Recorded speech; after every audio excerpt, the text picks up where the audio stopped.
What's up, Dolphin fans? It's mock draft time, and I don't know about y'all, I love doing mocks. So if you want to see more Dolphins mocks on this YouTube channel, what I want you to do is go ahead and like the video, and who knows, maybe if we get enough likes, I can convince my boss that you guys deserve more mocks.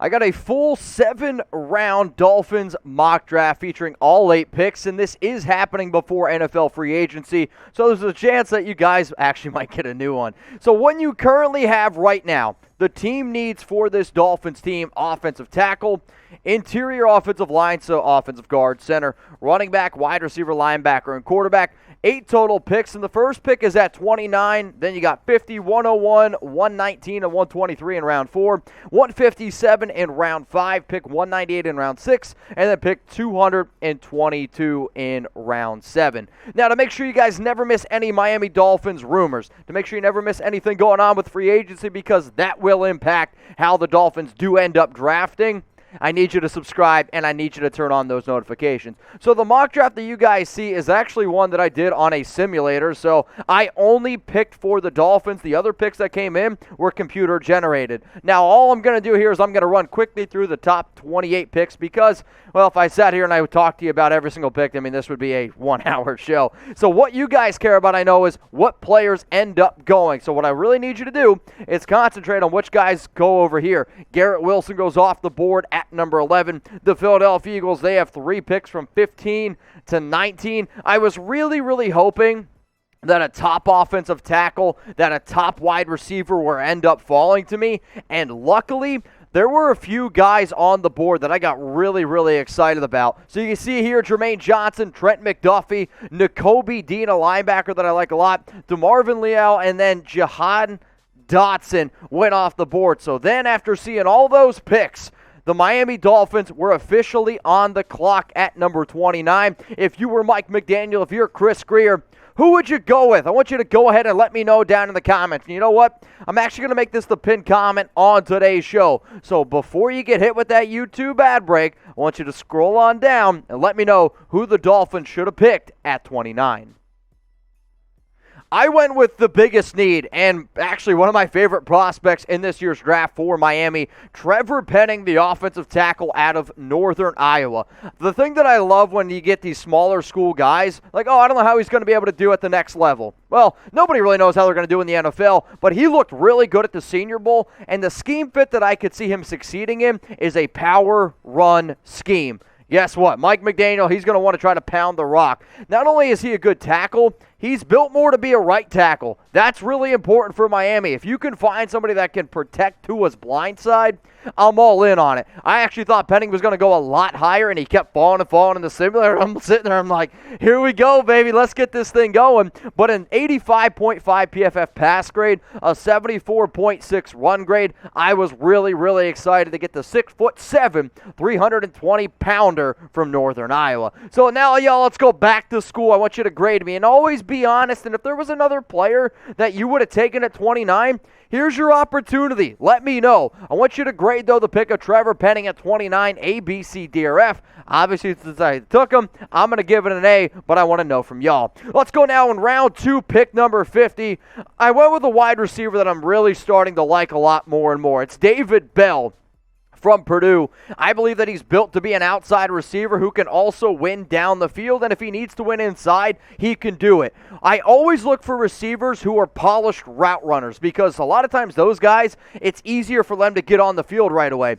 Big body, and I want a guy who isn't afraid to block. You can say what you want about certain receivers on the Dolphins right now. They need to learn how to block with Mike McDaniel's system coming in. Last season, he had 93 grabs, 1,286 yards, 6 touchdowns. He's 6'2", 205 pounds, and he was able to put up production despite Purdue's quarterback situation being If he had somebody like Drew Breece chucking the ball, I would love to know what type of numbers he was putting up. Now, this one right here is the reason why I think y'all are going to absolutely love this mock. I couldn't believe that Breece Hall, running back from Iowa State, fell to me in round 3 at pick 101. And for whatever reason in this mock, a lot of running backs seem to fall down and get good value. Now, if you're looking for a back that doesn't have a lot of tread on his tires or has gotten a lot of use in college, maybe he's not your dude because he had over 4,000 rushing yards in 3 years. However, actually, the more and more tape I watch on him, I think he's like the perfect back for McDaniels. Good vision. He's got the balance, explosiveness, because you want somebody that's going to be able to read the tackles in a run zone scheme,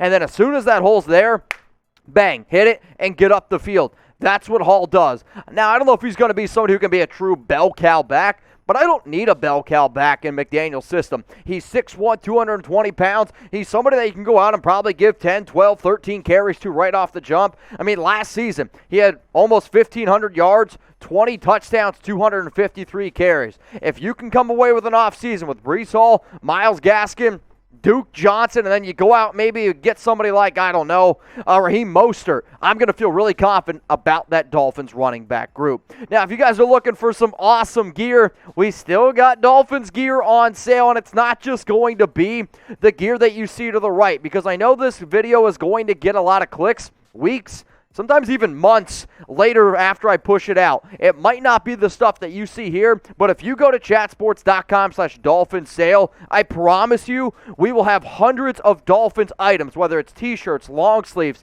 socks, shoes, purses, this quarter zip, a Jalen Waddle mini helmet. I mean, we got so much stuff available. All you got to do to get your hands on it is go to chatsports.com/Dolphins sale. That link is going to be available for you in the comments and in the description of this video.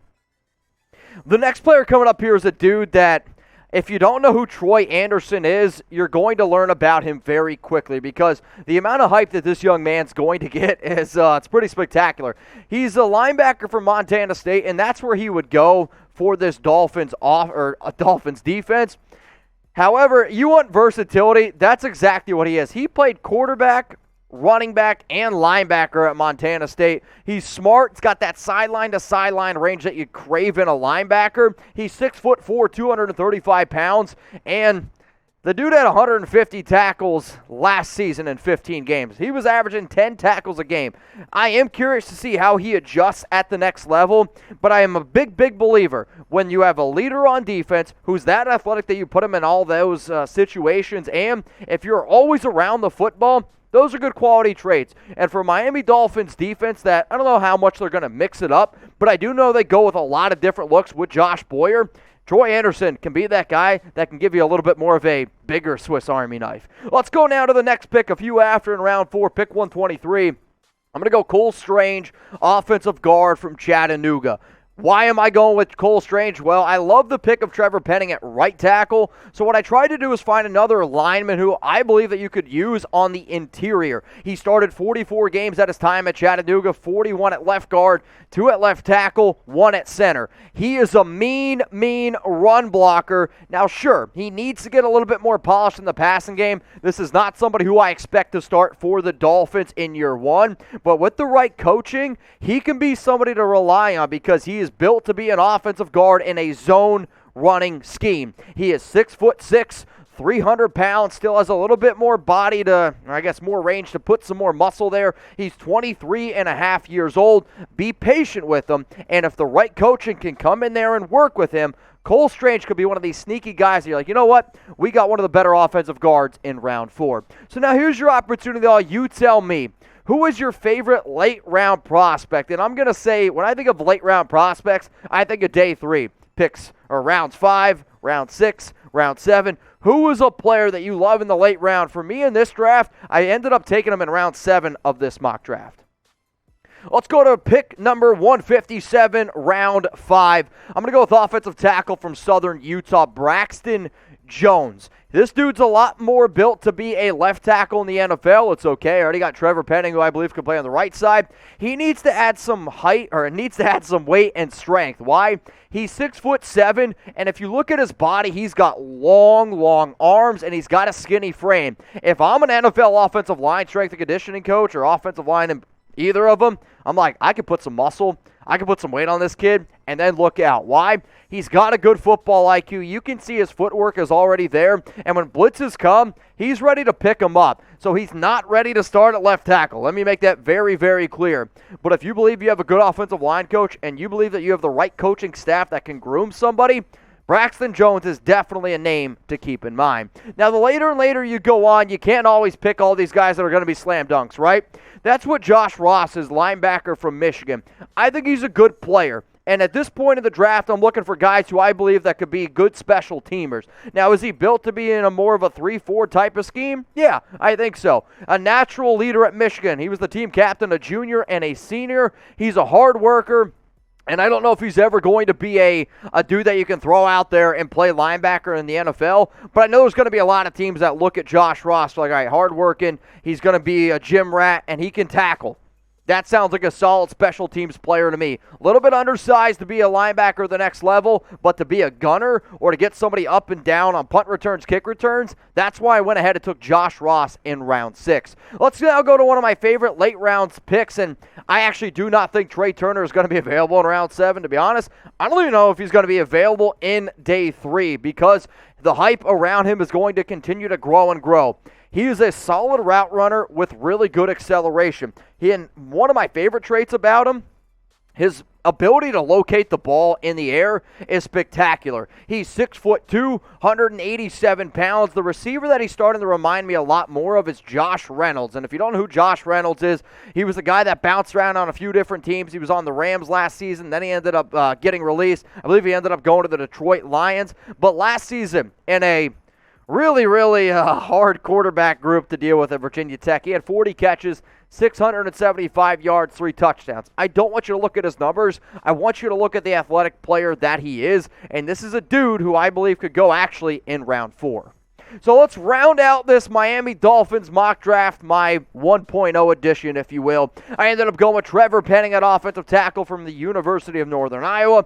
Then I went David Bell, wide receiver for Purdue at pick 50. In the 3rd round, 101, Breece Hall, running back from Iowa State. At 119, Troy Andersen, the linebacker from Montana State. At pick number 123, Cole Strange, the offensive guard from Chattanooga. Braxton Jones, the OT from Southern Utah. Josh Ross, linebacker from Michigan at pick 198 in round 6. And then to round this bad boy out, round 7, pick 222, I went Trey Turner, wide receiver from Virginia Tech. So what do y'all think? Rip me apart if you want. I don't mean to brag, but I'm going to pat myself on the back because I love this mock draft. And remember, it's a simulator. And I've done a bunch of mock drafts. When I've got done with it, I'm like, yeah, I don't really like it. So I can understand sometimes when a team goes into a draft like, well, that's not the way we thought it was going to go. Has anybody done a fantasy football draft? You're like, I wish I would have done that differently. I love the way that this fell, and it all fell because I believe I took Penning at 29, and then instead of taking a running back at 50, I waited. I was rewarded with Hall at 101. I personally would give this mock a 95, but you guys can let me know. Please go ahead and rate this mock.